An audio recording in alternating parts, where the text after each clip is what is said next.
নকৰে আমাৰ এই আন্দোলন চলি থাকিব। আমি বাবা সাহেব আম্বেদকৰৰ প্ৰতি যে অপমান হল অপমানকে আমি সহ্য নকৰো। আচৰিত ৰাইজসকল, আজি আপোনালোকৰ বাবে গৌৰৱ গগৈ এক দুৰ্দান্ত ভাষণৰ ভিডিঅ' লৈ আনিছো আৰু সেই দুৰ্দান্ত ভাষণেৰে গুৱাহাটী কপাই দিয়ে। গুৱাহাটী মাজমজিয়াত দাদা চাহেব আম্বেদকাৰৰ সন্মান যাত্ৰা এক আয়োজিত কৰে আৰু সেই যাত্ৰাত অংশগ্ৰহণ কৰে সাংসদ গৌৰৱ গগৈ। সংসদত অমিত শ্বাহে যি অপমানজনক মন্তব্য কৰিছিল দাদা চাহেব আম্বেদকাৰৰ বিৰুদ্ধে, সেই বিৰুদ্ধে কংগ্ৰেছ আজিও গৰ্জিত হৈ আছে। সেই যাত্ৰাতে এই অনুষ্ঠানটো অনুষ্ঠিত কৰা হয়। তাৰে ভিডিঅ'টো মই আপোনালোকৰ মাজলৈ লৈ আনিছো আৰু আশা কৰিছো আপোনালোকে ভিডিঅ'টো চাই ভাল পাব।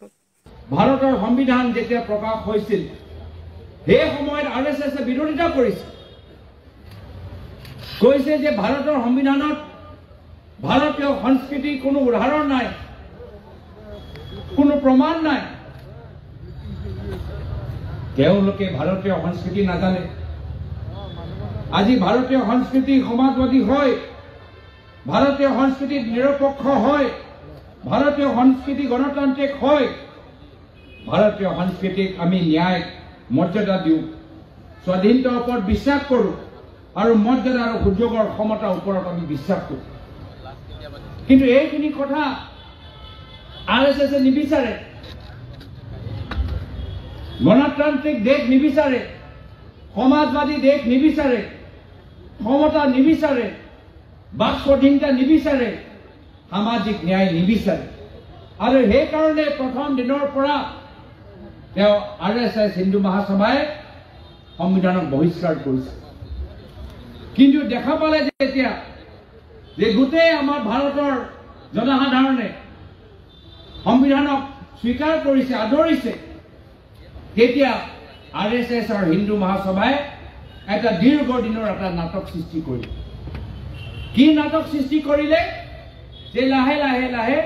তেওঁলোকে ক'বলৈ বিচাৰিলে যে আমি সংবিধানক সন্মান কৰোঁ, বাবা সাহেব আম্বেদকাৰক সন্মান কৰোঁ। মিছা কথা, অপপ্ৰচাৰ, নাটক। তেওঁলোকে কেতিয়াও সন্মান কৰা নাছিল। আৰু সেইকাৰণে এই বছৰৰ আৰম্ভণিত লোকসভা নিৰ্বাচনৰ সময়ত কি কৈছে যে যদি আমাৰ 400 পাৰ সাংসদ হয় আমি সংবিধান সলনি কৰি দিম। যদি সংবিধানক সন্মান কৰে তেতিয়া সলনি কৰাৰ কথা কিয় প্ৰকাশ কৰিলে? যদি বাবা সাহেব আম্বেদকাৰক সন্মান কৰে তেতিয়া সংবিধান সলনি কৰা এই ভাবুকি কিয় দিলে? যিহেতু তেওঁলোকে কেতিয়াও স্বীকাৰ কৰা নাছিল আৰু ক্ষমতা তেওঁলোকৰ মূৰত সোমালে। ভাবিলে আৰু নাটক কৰিব নালাগে আৰু অপপ্ৰচাৰ কৰিব নালাগে। প্ৰধানমন্ত্ৰী মোদী ডাঙৰীয়াৰ নেতৃত্বত বিজেপি আৰু শক্তিশালী হৈছে আৰু হ'বগৈ। ইমান বছৰৰ পৰা আমি যে নাটক কৰি আছো, বাবা সাহেব আম্বেদকাৰৰ প্ৰতি যে সন্মানৰ এটা মুখা যে আমি প্ৰি ৰাখিছিলো, তেওঁলোকে সেই মুখা উভতাই পেলাবলৈ বিচাৰিলে। কিন্তু ভাৰতৰ জনসাধাৰণে যোৱা লোকসভা নিৰ্বাচনত প্ৰমাণ কৰিলে যে বিজেপি দলতকৈ বেছি শক্তিশালী হৈছে আমাৰ ভাৰতৰ সংবিধান। বিজেপি সংগঠন আৰু RSS সংগঠনতকৈ বেছি শক্তিশালী হৈছে আমাৰ ইণ্ডিয়া এলায়েন্সৰ গঠবন্ধন। অলপ দিন তেওঁলোকে মনে মনে আছে, অলপ দিন তেওঁলোকে নিমাত হ'ল, অলপ দিন তেওঁলোকে এইখিনি কথা ক'বলৈ বাদ দিলে। কিন্তু আকৌ যেতিয়া হাৰিয়ানা, মহাৰাষ্ট্ৰ এই দুটা ৰাজ্যৰ নিৰ্বাচনত তেওঁলোকৰ বিজয় হ'ল, আকৌ ক্ষমতা তেওঁলোকৰ মূৰত সোমালে, আকৌ ক্ষমতা তেওঁলোকৰ মূৰত সোমালে। আৰু অমিত শ্বাহ ডাঙৰীয়া নিজৰ পেটত নিজৰ কথা, বাস্তৱ কথা ৰাখিব নোৱাৰিলে। সংবিধানৰ ওপৰত যেতিয়া গুৰুত্বপূৰ্ণ চৰ্চা চলি আছে, সেই চৰ্চাৰ মাজত তেওঁ বাবা সাহেব আম্বেদকাৰৰ প্ৰতি নিজৰ অহংকাৰ আৰু তেওঁলোকৰ যে বাস্তৱ চিন্তা, সেইখিনি কথাবোৰ মুকলি হ'ল। যদি সঁচাকৈ তেওঁলোকৰ বাবা সাহেব আম্বেদকাৰৰ প্ৰতি শ্ৰদ্ধা আছিল, তেতিয়া লগে লগে তেওঁ ক্ষমা বিচাৰিলেহেঁতেন, লগে লগে ক'লেহেঁতেন যে মই যিখিনি কথা ক'লো ভুলত ওলাই গ'ল, মই এনেদৰে বাবা সাহেব আম্বেদকাৰৰ নাম ল'বলৈ বিচৰা নাই ভগৱানৰ লগত যিখিনি কথা ক'লো এই ধৰণৰ কথা মই ক'বলৈ বিচৰা নাই মই ভাৰতৰ জনসাধাৰণৰ পৰা মই ক্ষমা বিচাৰিছো কিন্তু নকলে এটা সময়ত ক'ব যে আম্বেদকাৰক আমি সন্মান কৰোঁ আকৌ যদি নিজে অপমানজনক শব্দ ব্যৱহাৰ কৰিলে ক্ষমা বিচাৰিবলৈ তেওঁলোকৰ সাহস থাকে আৰু আটাইতকৈ দুৰ্ভাগ্যজনক কথা যে প্ৰধানমন্ত্ৰী মোদী ডাঙৰীয়া ভোটৰ কাৰণে কিমান তেওঁলোকে বেলেগ বেলেগ নাটক কৰে আমি দেখিছিলো যে প্ৰধানমন্ত্ৰী মোদী ডাঙৰীয়া সদনৰ ভিতৰত সোমাব সংবিধানটো এনেকে ল'ব আৰু এনেকে পিছত কৰিব দেখিছো না নাই দেখা দেখিছো কিন্তু যেতিয়া অমিত শ্বাহ ডাঙৰীয়া আমাৰ ভাৰতীয় সংবিধানৰ মূল অভিভাৱক আম্বেদকাৰ চাহাবক যেতিয়া অপমান কৰিলে তেতিয়া মোদী ডাঙৰীয়া অমিত শ্বাহ ডাঙৰীয়াক সমৰ্থন জ্ঞাপন কৰিলে সেইটো এটা নাটক প্ৰধানমন্ত্ৰী মোদী ডাঙৰীয়া ক'ব লাগিছিল যে মই ইমান ফটো তুলিছো ভাৰতৰ সংবিধানৰ লগত মই ফটো তুলিছো অমিত শ্বাহ ডাঙৰীয়া আপোনালোকৰ পৰা ভুল হৈছে জনসাধাৰণে ভাল পোৱা নাই আপুনি ক্ষমা বিচাৰক এইটো নিৰ্দেশ প্ৰধানমন্ত্ৰী মোদী ডাঙৰীয়া নিদিলে তো সেইটোৱে প্ৰমাণ যে এই দুইজনে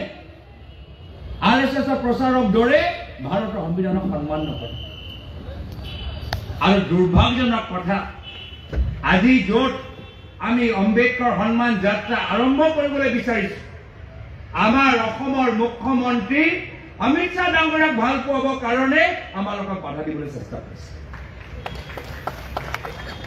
পাহৰি গৈছে যদি ডক্টৰ বাবা সাহেব আম্বেদকাৰ নাথাকিলেহেঁতেন যদি সংবিধান নাথাকিলেহেঁতেন তেতিয়া নৰেন্দ্ৰ মোদী ডাঙৰীয়া ভাৰতৰ প্ৰধানমন্ত্ৰী হ'ব নোৱাৰিলে তেতিয়া অমিত শ্বাহ ডাঙৰীয়া ভাৰতৰ গৃহমন্ত্ৰী হ'ব নোৱাৰিলেহেঁতেন তেতিয়া হিমন্ত বিশ্ব শৰ্মা ডাঙৰীয়া অসমৰ মুখ্যমন্ত্ৰী হ'ব নোৱাৰিলেহেঁতেন আজি যে মৰ্যাদা পাইছে ক্ষমতা পাইছে লোকতান্ত্ৰিক গণৰাজ্যৰ এটা যে আমি এটা বাতাবৰণ পাইছো তাৰ মূল কাৰণ হৈছে ভাৰতৰ সংবিধান আৰু ভাৰতৰ সংবিধানৰ আমাৰ মূল অভিভাৱক ডক্টৰ বাবা সাহেব আম্বেদকাৰ আৰু সেইকাৰণে মই সকলোকে আহ্বান জনাইছো যে আজি এই যাত্ৰা মাত্ৰ আৰম্ভণি আজি এই যাত্ৰা মাত্ৰ গুৱাহাটী দিছপুৰলৈকে সীমিত থাকিব নালাগে আমাৰ বিভিন্ন অঞ্চলৰ পৰা মানুহবোৰ আহিছে আজি যিখিনি কথা আমাৰ ওপৰৰ বক্তাসকলে ক'লে মই বিচাৰো যে আপোনালোকে আগন্তুক দিনত এইখিনি কথা গাঁৱে গাঁৱে লৈ যাওক ৰাস্তাই চুকে কৰি লৈ যাওক যে যদি আমাৰ ভাৰতৰ সংবিধান সুৰক্ষিত থকাটো বিচাৰো যদি ভাৰত এটা লোকতান্ত্ৰিক গণৰাজ্যৰ দেশ হিচাপে আমি ধৰি ৰাখিবলৈ বিচাৰো তেতিয়া বিজেপি দলটোক পৰাজিত কৰিব লাগিব আৰু ইণ্ডিয়া এলায়েন্সৰ কংগ্ৰেছ দলটোক শক্তিশালী কৰিব লাগিব মই ধন্যবাদ জ্ঞাপন কৰিছো আজি ৰাহুল গান্ধী ডাঙৰীয়া এই বছৰ আৰম্ভণিত যেতিয়া মণিপুৰৰ পৰা মুম্বাইলৈকে যেতিয়া যাত্ৰা কৰিলে ভাৰত জোড়ো ন্যায় যাত্ৰা এই সংবিধানটো আমি যে সুৰক্ষিত কৰি ৰাখিব লাগে ইয়াৰ দায়িত্ব আমাৰ সকলৰ এই কথাখিনি আমাক বুজালে যদি সেই সময়ত ৰাহুল গান্ধী ডাঙৰীয়া সেই যাত্ৰা নকৰিলেহেঁতেন যদি সেই সময়ত ৰাহুল গান্ধী ডাঙৰীয়া আমাৰ সংবিধানৰ গুৰুত্ব আমাক বুজাই নিদিলেহেঁতেন তেতিয়া আমি কেতিয়াও গম নাপালেহেঁতেন যে বিজেপি দলৰ ভিতৰত কি চলি আছে আজি আমি সকলোৱে যে সচেতন হৈছো আমি সকলোৱে যে সজাগ হৈছো তাৰ মূল কাৰণ হৈছে যে ৰাহুল গান্ধী ডাঙৰীয়া এই বছৰ আৰম্ভণিত মণিপুৰ বা মুম্বাই ভাৰত জোড়ো ন্যায় যাত্ৰাৰ জৰিয়তে আমাৰ সংবিধানৰ মূল্য পুনৰবাৰ আধুনিক ভাৰতৰ ভিতৰত নতুন ৰাস্তা আমাৰ ডেকা ভাৰতক আমাক বুজাই দিছে আৰু সেইকাৰণে এই যাত্ৰা আমাক অব্যাহত ধৰি ৰাখিব লাগিব মই আজি বিশেষ দীঘলে ক'বলৈ বিচৰা নাই কিন্তু আমি গম পাই গৈছো যে আজি মুখ্যমন্ত্ৰী যুক্তিহীন কথা ক'বলৈ আৰম্ভ হৈ গৈছে কেতিয়াবা ক'ব ৰাজনৈতিক দলে আন্দোলন নকৰে পিছদিনা আকৌ তেওঁলোকৰ দলে আন্দোলন কৰে আকৌ মিডিয়া তেওঁলোকৰ ওচৰত যাব মামা আন্দোলনটো আপোনাৰ দলে কৰিলে তেতিয়া মামাই কয় নহয় নহয় আন্দোলন কৰিব নোৱাৰে সমদল কৰিব পাৰে এটা আজি আমি সমদল কৰিবলৈ ওলাইছো আজি কি আজি আকৌ সাংবাদিকসকলে তেওঁৰ ওচৰত যাব আকৌ তেওঁ এই প্ৰশ্নৰ পৰা পলাবলৈ চেষ্টা কৰিব নতুন কিবা তৰ্ক নতুন কিবা যুক্তি দিব ভয় খাইছে দেখিছে বাতাবৰণ যে অসমৰ ভিতৰত সলনি হৈছে দেখিছে যে কংগ্ৰেছ দল দুৰ্বল নহয় কংগ্ৰেছ দল আৰু শক্তিশালী হৈছে দেখিছে আজি মানৱেন্দ্ৰ শৰ্মাৰ কমপ্লেক্সৰ ভিতৰত মানুহ আগতকৈ বিচাৰ আহিবলৈ আৰম্ভ কৰিছে দেখিছে যে আজি মহিলাসকল নৱপ্ৰজন্মৰ যুৱকসকল ওলাই আহিছে আৰু গম পাই গৈছে যে সমাজৰ প্ৰত্যেক বৰ্গ আজি হিমন্ত বিশ্ব শৰ্মা ডাঙৰীয়া অপশাসনৰ বিৰুদ্ধে আজি হতাশ হয় আজি তেওঁলোকে এটা নতুন সিদ্ধান্ত পৰৱৰ্তী বিধানসভা নিৰ্বাচন কৰিবলৈ গৈ আছে আজি এই মঞ্চৰ পৰা মই প্ৰয়াত মিনুল ইছলাম দেৱক মই স্মৰণ কৰিছোঁ তেখেতৰ বিদেহী আত্মাৰ সদ্গতি লাভ কৰক মই কামনা কৰিছোঁ ধন্যবাদ জ্ঞাপন কৰিছোঁ যে নিখিল ভাৰত কংগ্ৰেছ কমিটিয়ে ৰাহুল গান্ধী ডাঙৰীয়াই মল্লিকাৰ্জুন খাৰ্গে ডাঙৰীয়াই এই পৰিয়ালৰ খবৰ লৈ লগে লগে 5 লাখ টকা এটা ডিমাণ্ড ড্ৰাফ্ট ইতিমধ্যে প্ৰেৰণ কৰিছে আমাৰ সকলৰ দায়িত্ব যে কংগ্ৰেছ দলৰ ভিতৰত যিমান আমাৰ শ্বহীদ বা যিসকলে পুলিচৰ লাঠিত গুলীচালনাত কান্দোন গেছত যি আহত হৈছে আমি সকলৰ আমি খবৰ ৰাখিব লাগিব মই ধন্যবাদ জ্ঞাপন কৰিছোঁ যে আজি তৃণমূল কংগ্ৰেছ কৰ্মীসকল আজি ভয় খোৱা নাই পুলিচৰ গুলীচালনাৰ পৰা ভয় খোৱা নাই আৰু যেতিয়া আমাৰ তৃণমূল কংগ্ৰেছ কৰ্মী ওলাই আহে বাঘ দৰে যদি আমি সংবিধানৰ সুৰক্ষা কৰিবলৈ আমি আগবাঢ়ি যাওঁ তেতিয়া পৰৱৰ্তী সময়ত অসমত ভাল দিন আহিব অসমত আমি পুনৰবাৰ আমি কংগ্ৰেছৰ নেতৃত্বত এটা চৰকাৰ পাম মই সকলোকে বিনম্ৰভাৱে অনুৰোধ জনাইছোঁ যে আজি এটা সমদল তো সেইকাৰণে আজি আমি আইন শৃংখলা মানি আমি চলিম আজি আমাৰ দলৰ পৰা 5 গৰাকী নেতা পিছত জিলা উপায়ুক্তক এটা মেমোৰেণ্ডাম দিবগৈ আৰু এই মেমোৰেণ্ডামত স্পষ্ট লিখা আছে গৃহমন্ত্ৰী অমিত শ্বাহ ডাঙৰীয়া ক্ষমা বিচাৰক আৰু নিজৰ পদৰ পৰা পদত্যাগ কৰক আৰু যেতিয়ালৈকে তেওঁ পদত্যাগ নকৰে আমাৰ এই আন্দোলন চলি থাকিব আমি বাবা সাহেব আম্বেদকৰৰ প্ৰতি যে অপমান হ'ল সেই অপমানকে আমি সহ্য নকৰো এইখিনি কথা কৈ মই ইয়াতে নিজৰ সমূহ দেখাৰ সামৰিছোঁ ধন্যবাদ জয় হিন্দ জয় অসম জয় ভীম জয় সংবিধান সৌদাস ভিডিওটো আপোনালোকৰ মাজলৈ আগবঢ়ালো আৰু ভিডিওটো চাই আপোনালোকে কেনেকুৱা পালে মোক কমেন্ট কৰি জনাব আৰু ভিডিওটো চাই যদি বেছি ভাল লাগিলে মোৰ চেনেলটো সাবস্ক্ৰাইব কৰি ৰাখিব